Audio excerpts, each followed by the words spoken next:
Hello friend, welcome back to Gyan Gurukul study channel. मैं BK Mandal आपका अपना यूट्यूब चैनल ज्ञान गुरुकुल स्टडी चैनल में स्वागत करते हैं। बहुत बहुत स्वागत करते हैं। तो बुद्धि का सिद्धांत पिछले क्लास में पढ़े थे। आज जो है अभी बुद्धि के प्रकार पर चर्चा करते हैं। अभी बुद्धि के प्रकार पर चर्चा करते हैं। जो बुद्धि के प्रकार कौन सा होता है, तो थॉर्नडाइक के अनुसार बुद्धि 3 प्रकार के होते हैं।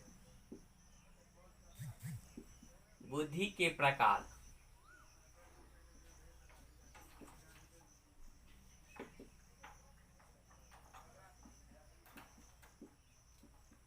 थॉर्नडाइक के अनुसार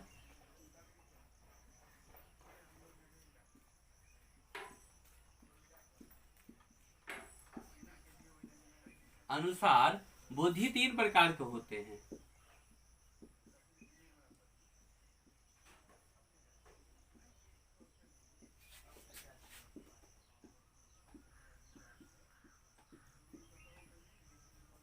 पहला सामाजिक बुद्धि,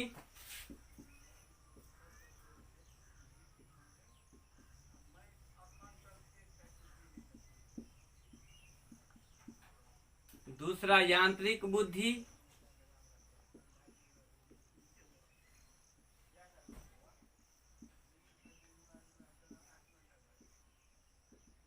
तीसरा अमूर्त बुद्धि।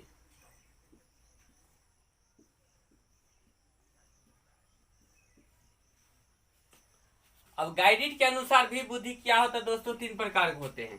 अगर गाइडेड के अनुसार चर्चा करें तो गाइडेड के अनुसार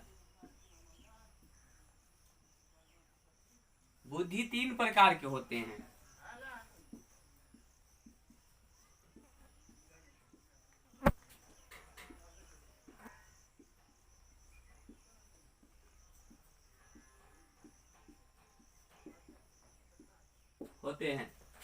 पहला सामाजिक बुद्धि,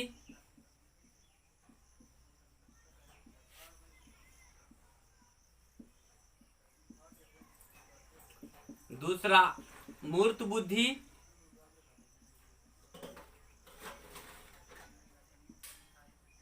और तीसरा आपको होता है अमूर्त बुद्धि।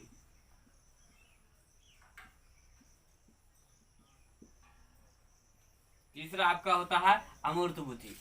तो बुद्धि को प्रकार जो अभी थॉर्नडाइक के अनुसार चर्चा किए हैं। थॉर्नडाइक के अनुसार बुद्धि 3 प्रकार के होते हैं। पहला सामाजिक बुद्धि, दूसरा यांत्रिक बुद्धि और तीसरा अमूर्त बुद्धि। अगर गाइडेड के अनुसार चर्चा करते हैं तो गाइडेड के अनुसार बुद्धि 3 प्रकार के होते हैं: सामाजिक बुद्धि, मूर्त बुद्धि और अमूर्त बुद्धि। और इसमें क्या क्या हो, अब सामाजिक बुद्धि पर चर्चा करते हैं।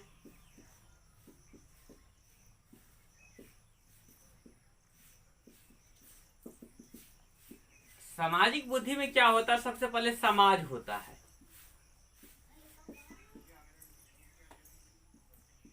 और दूसरा क्या होता है, समाज में रुचि रखने वाला व्यक्ति होता है, जो समाज में क्या हो, रुचि रखती हो।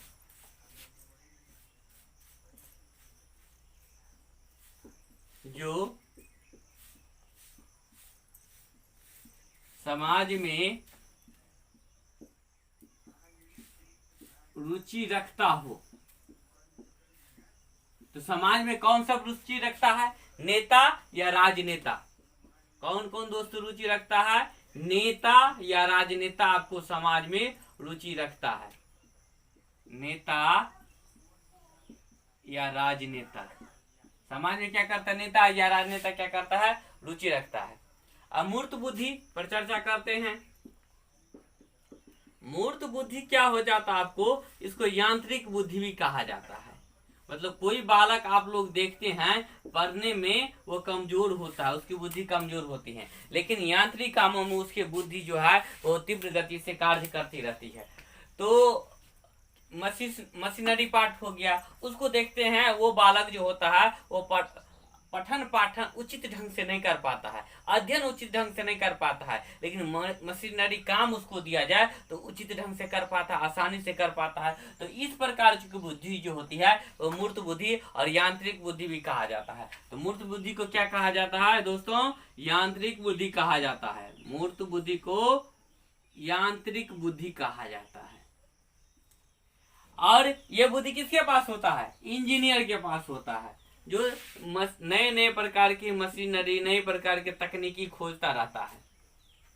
अब अमूर्त बुद्धि की बात करते हैं, तो अमूर्त बुद्धि क्या होता है उस पर चर्चा करते हैं।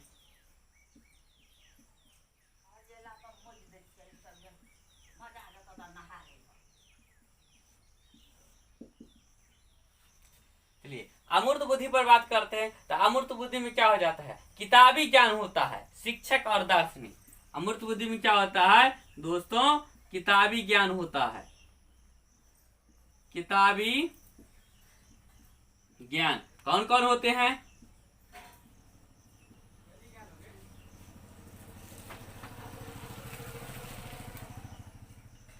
अमूर्त बुद्धि में क्या कहते हैं? किताबी ज्ञान, शिक्षक,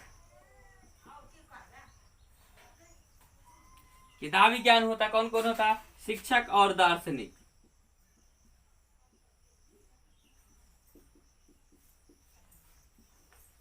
शिक्षक और दार्शनिक होता है।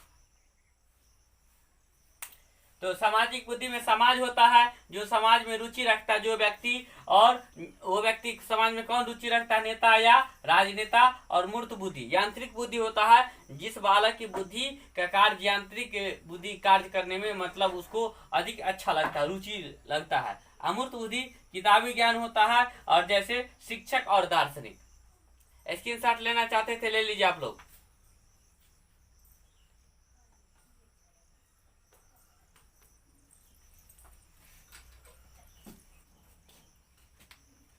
अब संकाय का सिद्धांत पर चर्चा करते हैं दोस्तों।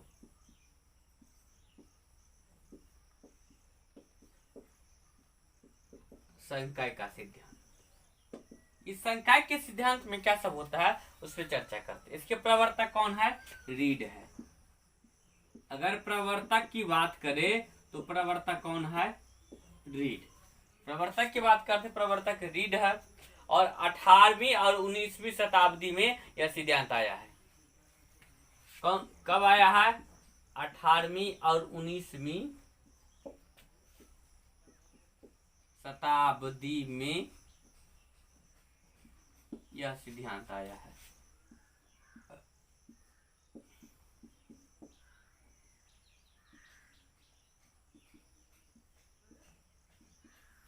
अठारहवीं और 19वीं शताब्दी में क्या आया है? यह सिद्धांत आया है। और यह बुद्धि का पुरातन सिद्धांत है दोस्तों। क्या है? यह बुद्धि का क्या है? पुरातन सिद्धांत है। यह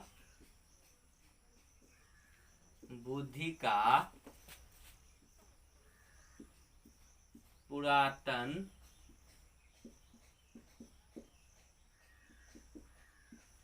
सिद्धांत है। यह बुद्धि का क्या है दोस्तों? बुद्धि का क्या है? यह पुरातन सिद्धांत है। और अन्य नाम शक्ति मनोविज्ञान का भी सिद्धांत कहा जाता है। ठीक। और अन्य नाम क्या हो जाता है इसका? शक्ति मनोविज्ञान का भी सिद्धांत कहा जाता है। और इसका अन्य नाम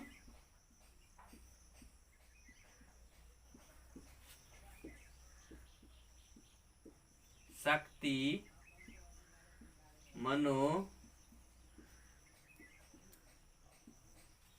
का सिद्धांत।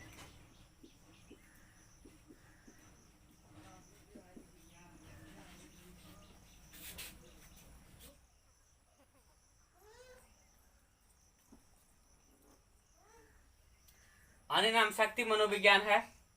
और यह बुद्धि जो है किस किस चीज से बनी होती है? इच्छा, कल्पना, जिज्ञासा और विभेदीकरण से। बुद्धि किन किन संकायों से बनी रहती है?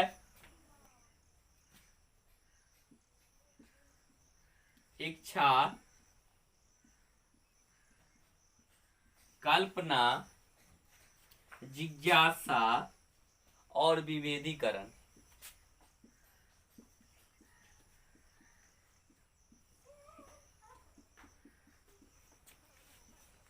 और विभेदीकरण। तो संकाय का सिद्धांत प्रवर्तक रीड है। 18वीं शताब्दी में यह सिद्धांत है, में यह सिद्धांत आया है। 18वीं 19वीं शताब्दी में यह सिद्धांत है। 18वीं शताब्दी में यह सिद्धांत आया है।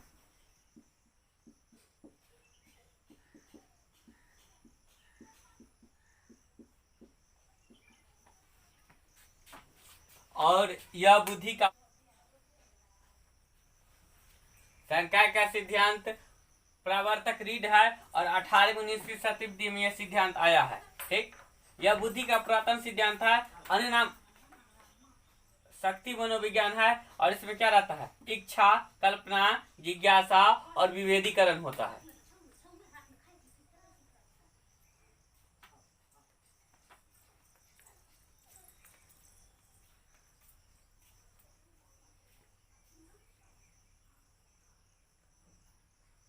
संकाय का सिद्धांत प्रवर्तक रीढ़ है। 18वीं 19वीं शताब्दी में यह सिद्धांत आया है। यह बुद्धि का पुरातन सिद्धांत है। अन्य नाम शक्ति मनोविज्ञान का सिद्धांत और इच्छा, कल्पना, जिज्ञासा और विभेदीकरण होता है। क्या क्या होता है इसमें? इच्छा, कल्पना, जिज्ञासा, विभेदीकरण।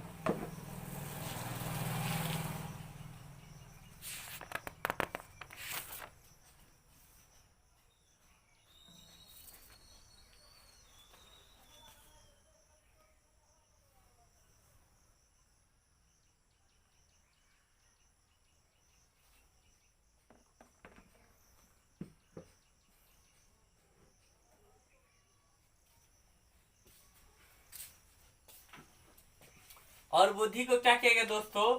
30 खंड या संकाय में विभाजित किया गया है। बुद्धि को 30 खंड या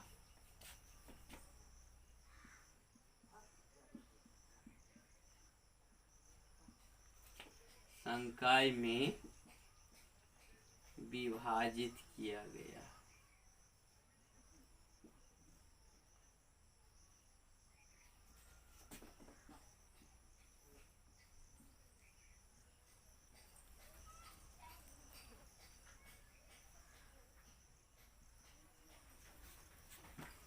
बुद्धि को 30 खंड या संकाय में विभाजित किया गया है। अब चलिए बुद्धि का एक एक सिद्धांत पर चर्चा करते हैं। इसका स्क्रीनशॉट लेना चाहते हैं, ले लीजिए।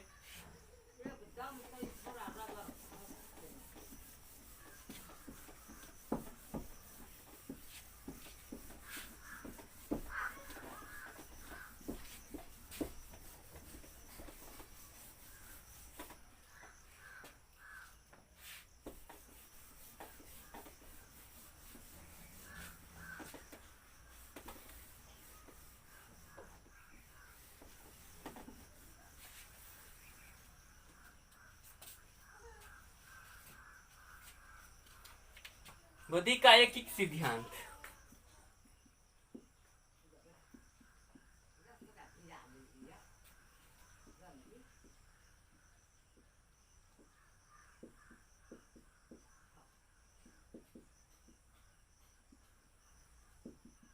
बुद्धि का एक सिद्धांत। बुद्धि का एक सिद्धांत पर क्या चर्चा करते हैं। इसके प्रवर्तक कौन है? बिनेट, टर्बन, जॉनसन और स्टर्न। प्रवर्तक की बात करते हैं दोस्तों, बीने। कौन कौन प्रवर्तक है दोस्तों? बीने है, टर्मन है, जॉनसन है, स्टर्न है। बीने है, टर्मन, जॉनसन और क्या है? स्टर्न। इसकी क्या है? प्रवर्तक है। इसके क्या है? प्रवर्तक है। ये सब किसके? बुद्धि का एक सिद्धांत का प्रवर्तक कौन है? बीने, टर्मन और जॉनसन और स्टर्न इसके क्या है? प्रवर्तक है। और बुद्धि शक्ति और ऊर्जा है और सभी गतिविधियों को प्रभावित करती है। और ये क्या है? यह सिद्धांत है बुद्धि के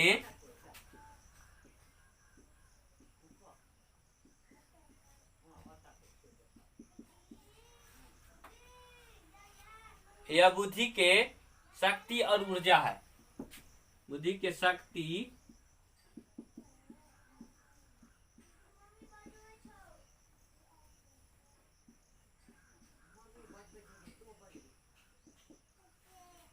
बुद्धि के शक्ति और ऊर्जा है।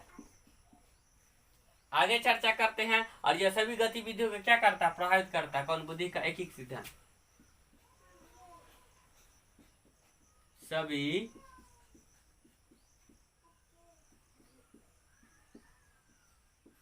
गतिविधियों को प्रभावित करता है।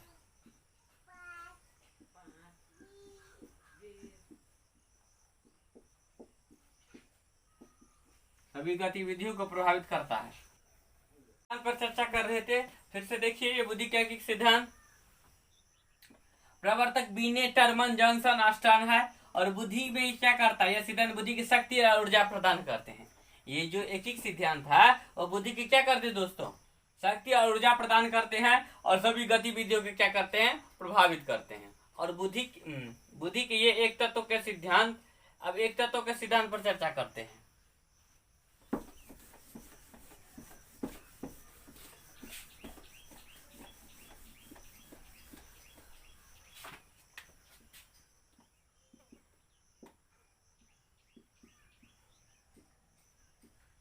बुद्धि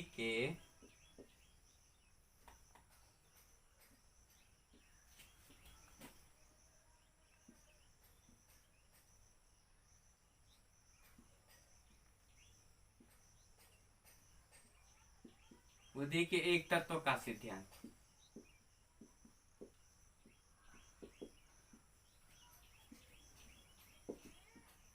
बुद्धि के एक तत्व का सिद्धांत। और एक तत्व के सिद्धांत में क्या सब है, इसके प्रवर्तक कौन है, अल्फ्रेड बिने। इस प्रवर्तक की बात करते हैं इस सिद्धांत का, अल्फ्रेड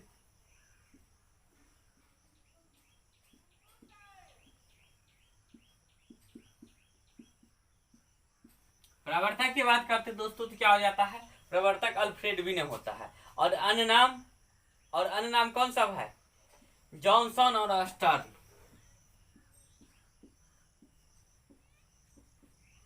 अन्य व्यक्ति की चर्चा किया जाए तो जॉनसन और अस्टर्न।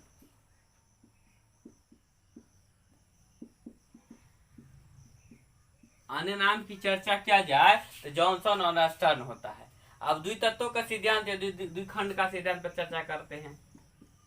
द्वितत्वों का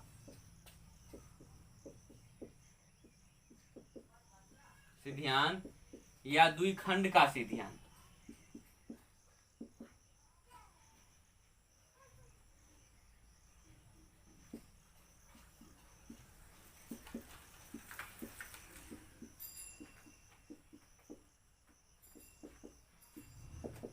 द्वितत्व या द्विखंड के सिद्धांत में क्या करते दोस्तों, चर्चा करते हैं।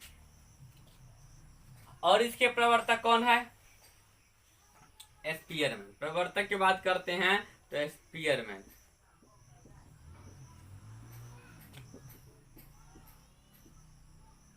स्पीयरमैन कब, 1904 ईस्वी में। प्रवर्तक कौन है, स्पीयरमैन। कब, 1904 ईस्वी में। और बुद्धि के दो तत्व होते हैं, ठीक। और इसमें क्या होता है दोस्तों, बुद्धि के दो तत्व होते हैं।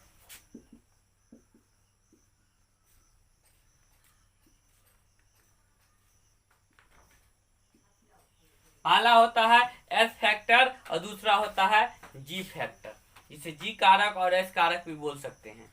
तो चलिए जी कारक और एस फैक्टर पर बात करते हैं। तो ये आपका क्या हो गया, आपको जी कारक और ये क्या है आपको एस फैक्टर। कौन है, जी कारक और क्या है दोस्तों, एस फैक्टर है। तो जी कारक में क्या है, मानसिक योग्यताओं को दर्शाता है। क्या होता है, मानसिक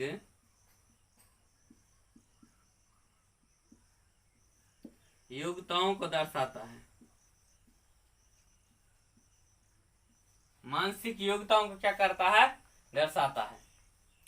और उसके बाद क्या हो जाता है, ये स्पेसिफिक होता है, फैक्टर विशिष्ट योग्यताओं को दर्शाता है।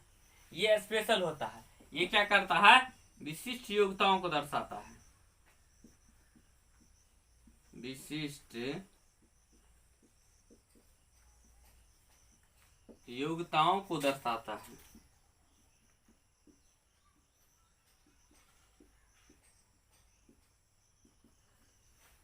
विशिष्ट योग्यताओं को क्या करता है, दर्शाता है।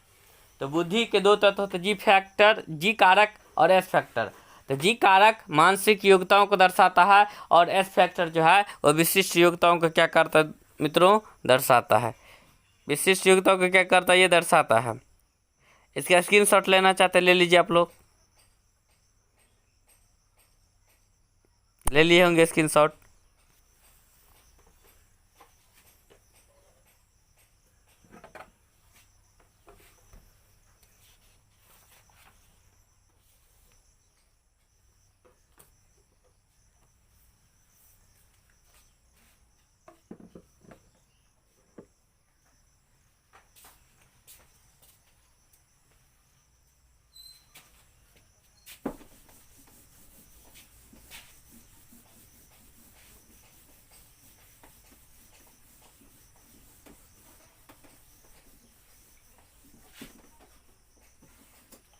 आप त्रितत्वों के सिद्धांत पे क्या करते हैं, चर्चा करते हैं।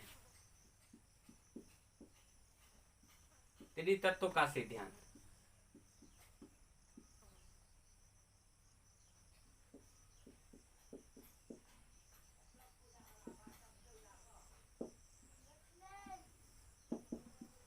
आप त्रितत्व के सिद्धांत में क्या सब होता है, इसका प्रवर्तक स्पीयरमैन भी। इसका प्रवर्तक कौन है, स्पीयरमैन। कब प्रतिपादन किए थे, 1911 में। प्रवर्तक कौन है दोस्तों, स्पीयरमैन। स्पीयरमैन कब किए थे, 1911 ईस्वी में। कब किए थे दोस्तों, 1911 ईस्वी में किए थे। और स्पीयरमैन ने पूर्व गलती को ठीक करते हुए दो तत्वों के स्थान पर तीन तत्वों को स्वीकार कर लिए थे। जो पहले जो गलती थी उसको ठीक करके, और त्रितत्व में क्या हो जाते हैं, जी फैक्टर, एस फैक्टर और समूह तत्व होते हैं। त्रितत्व में कौन सा होता है, त्रितत्वों की बात करते हैं तो क्या सब होता है, जी फैक्टर, एस फैक्टर और समूह तत्व होता है। जी फैक्टर, एस फैक्टर और समूह तत्व होता है। जी फैक्टर और एस फैक्टर और समूह तत्व होता है दोस्तों।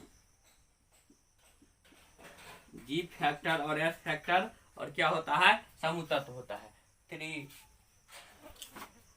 फिर मैंने पहले जो गलती उसको सुधार करके त्रितत्व का सिद्धांत दिया 1911 ईस्वी में। इसमें क्या सब होता है, जी फैक्टर, एस फैक्टर और समूह तत्व हो जाते हैं। और बहुतत्व सिद्धांत का चर्चा करते हैं, बहुतत्व का सिद्धांत।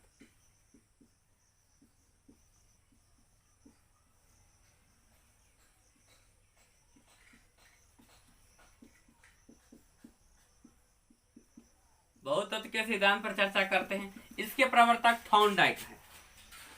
प्रवर्तक दोस्तों, इसके जो प्रवर्तक है, प्रवर्तक थॉर्नडाइक है।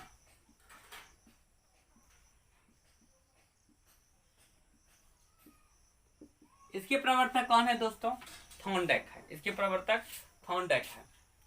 और इसमें क्या हो जाता है, अनिश्चित और प्राथमिक स्वतंत्रता का तत्व का मद हो जाता है। मतलब अनिश्चित और प्राथमिक स्वतंत्र तत्व का क्या होता है, मद हो जाता है दोस्तों। ये क्या हो जाता है, अनिश्चित, अनिश्चित और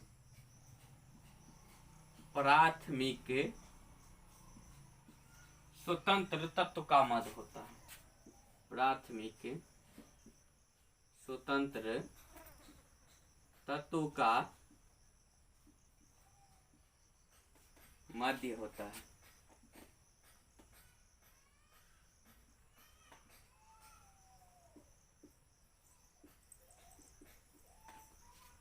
अनिश्चित और प्राथमिक स्वतंत्र तत्व का क्या होता है दोस्तों, ये मध्य होता है। और उसके तुलना किससे किया था, बालू के ढेर से।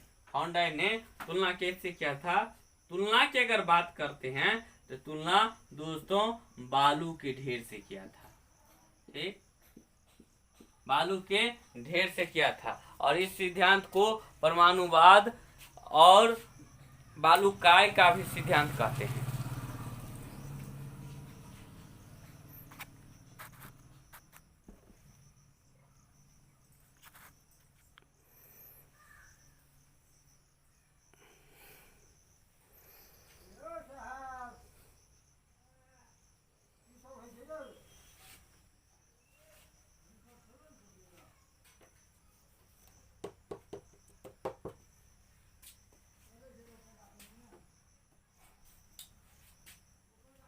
और इस सिद्धांत को परमाणुवाद वालुकाय का भी सिद्धांत दोस्तों कहा जाता है। और ये तो आपको मतलब बुद्धि के सिद्धांत, बहुतत्व के सिद्धांत। अब इसका स्क्रीनशॉट लेना चाहता है तो आप लोग ले लीजिए। और प्लीज इस चैनल को आप लोग लाइक शेयर सब्सक्राइब जरूर कीजिएगा दोस्तों। धन्यवाद।